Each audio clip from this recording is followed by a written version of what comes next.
Bapak, Ibu, dan saudara-saudari yang terkasih dalam Kristus,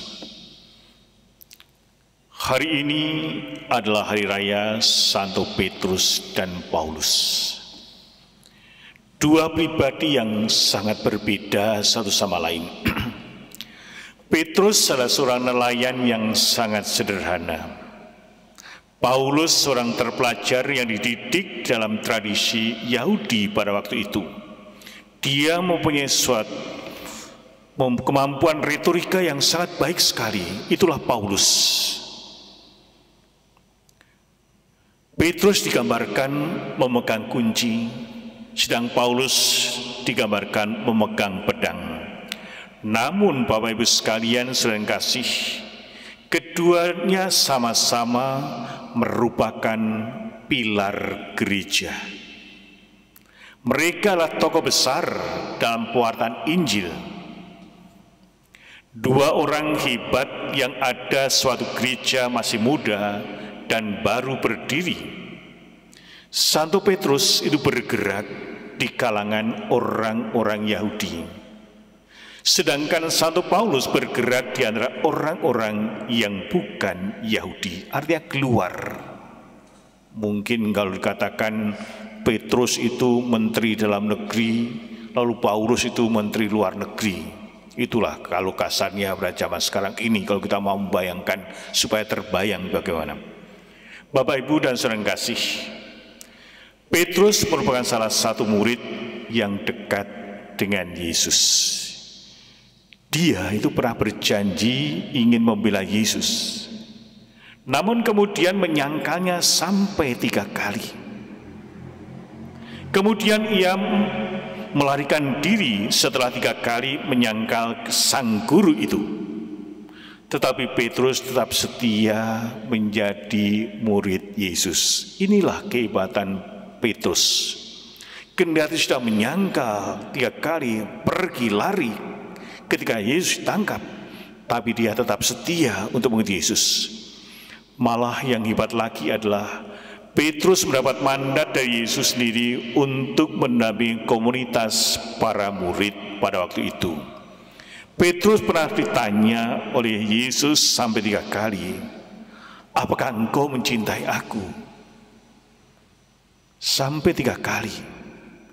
Namun secara konsisten dan konsekuen, Petrus memberi jawaban yang sama, "Guru, aku mencintaimu."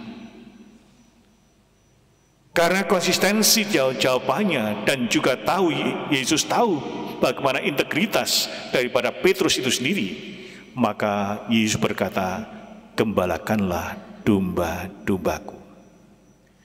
Yesus tahu siapa Petrus, pernah menyangkalnya, mungkin juga mengkhianatinya. Namun Yesus tahu persis juga isi hati dari Petrus, maka dia diberi tugas yang luar biasa.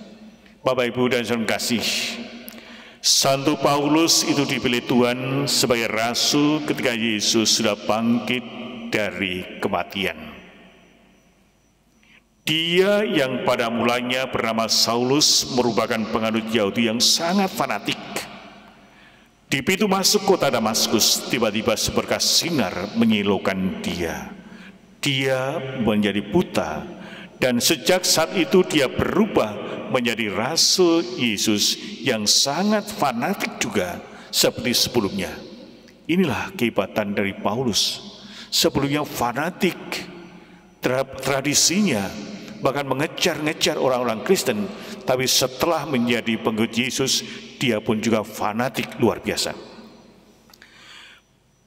Paulus berasal dari Tarsus. Mula-mula dia seorang penganiaya yang mengejar-ngejar orang-orang Kristen pada waktu itu.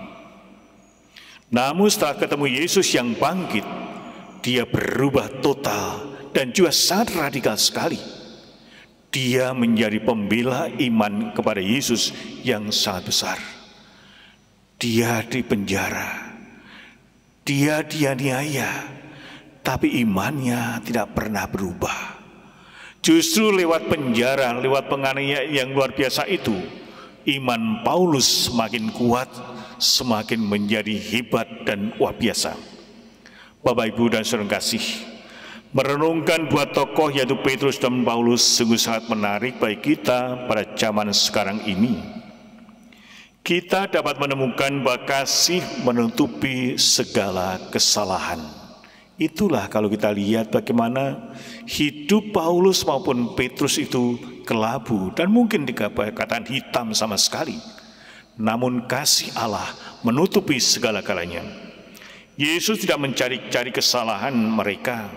Bukan seperti pada zaman sekarang ini, orang suka mencari kesalahan orang lain. Dimanapun, datang dalam tataran yang rendah maupun juga yang paling tinggi. Bagian pusat pemerintahan pun yang dicari-cari adalah kesalahan-kesalahannya. Bagi Yesus, setiap orang itu tidak luput dari kesalahan. Berbuat salah adalah sesuatu yang sangat manusiawi, karena tak ada seorang pun yang sempurna, tanpa cacat, tanpa celah. Itulah cara pandang Yesus. Di dalam mereka, dia melihat Paulus dan Petrus. Mereka manusiawi, punya kesalahan, tapi juga punya hati yang luar biasa. Bapak, Ibu, dan saudara kasih, Petrus dan Paulus bukanlah orang-orang yang bersih tanpa noda dalam hidup mereka. Namun Yesus memberi kepercayaan yang begitu besar kepada mereka. Tuhan itu tidak memperhitungkan kesalahan mereka. Allah kita adalah Allah yang Maha Pemurah. Dia mudah mengampuni dan tidak merinci kesalahan-kesalahan kita. Kesalahan Paulus maupun Petrus tidak dilihat kembali oleh Tuhan ketika dia melakukan tugasnya. Kasih karunia Allah lebih besar daripada kesalahan kita. Petrus mungkin tak akan pernah melupakan kesalahan besar yang ia perbuat, yaitu menyangka Yesus sampai 3 kali. Pasti dia dihantui rasa bersalah, pasti. Itu yang saya bayangkan. Petrus pasti merasa bersalah telah mengkhianati Yesus, menyangka Yesus sampai 3 kali. Bahkan menderita karena perbuatannya itu. Barangkali ia merasa tidak berguna, merasa sebagai seorang pengkhianat yang tidak berbeda dengan Yudas Iskariot. Bapak, Ibu, dan saudara kasih, sebenarnya Yesus layak untuk kecewa dengan perilaku sikap daripada Petrus sendiri. Yesus layak untuk marah dan mungkin juga menendam Petrus karena diperlakukan seperti itu. Petrus mungkin juga tidak merasa tidak layak menerima amanah kunci kerajaan surga. Namun pandangan Petrus ternyata keliru. Yesus tidak mengingat-ingat lagi kesalahan Petrus. Yesus meminta Petrus untuk menggembalakan domba-dombanya.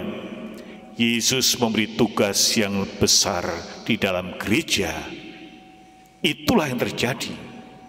Allah yang Maha Pemurah, Allah yang penuh kasih, Allah yang penuh pengampun, tidak mengingat-ingat lagi kesalahan daripada Petrus. Bapak, Ibu, dan saudara kasih, kasih karunia Tuhan lebih besar daripada kesalahan kita masing-masing. Perbuatan salah kita sebesar apapun tidak bisa meniadakan kasih-Nya atau membatalkan janji keselamatan yang telah dijanjikan kepada manusia, pada kita sekalian. Bahkan kesalahan kita bisa diubah menjadi suatu kemuliaan bagi Tuhan. Hanya manusia yang seringkali begitu mudah menghakimi orang lain. Kalau sekali salah seolah tidak bisa bangkit kembali, dicap harus terpuruk selama-lamanya. Bagi Tuhan bukanlah demikian. Itulah yang dialami oleh Petrus. Bapak, Ibu, dan saudara kasih, kita berterima kasih kepada Tuhan yang telah memberikan 2 orang yang hebat kepada gereja sampai saat ini. Kalau tidak ada Petrus, kita tidak tahu tentang gereja sampai sekarang. Kalau tidak ada Paulus yang menyebarkan Injilnya ke seluruh dunia, mungkin kita tidak akan mengenal siapa Yesus itu sendiri. Karena Petrus dan Paulus, gereja Katolik tersebar ke seluruh dunia. Jadi mereka adalah betul-betul tokoh-tokoh yang hebat. Sehingga kita berterima kasih atas kehadiran mereka. Petrus dan Paulus sama-sama memiliki iman, tidak saja bahwa Yesus adalah sebagai Kristus, atau bahwa Yesus adalah menyelamatkan mereka dari bahaya dan penderitaan fisik, tetapi lebih daripada itu, mereka percaya bahwa Yesus akan selalu bersama mereka ketika mereka dalam penjara, ketika mereka dalam keadaan buta iman mereka, ketika mereka di dalam bahaya, dan juga di tengah pergumulan hidup itu sendiri. Itulah yang mereka yakini, Yesus selalu bersama-sama dengan mereka. Maka marilah kita mengenang hidup Petrus dan Paulus, sekali juga berdoa dengan perantaraan mereka, agar Tuhan selalu bersama-sama dengan kita, melangkah bersama-sama kita dalam perjalanan kehidupan kita, dan juga Allah itu selalu ada bersama kita dalam pergumulan-pergumulan hidup sebesar apapun.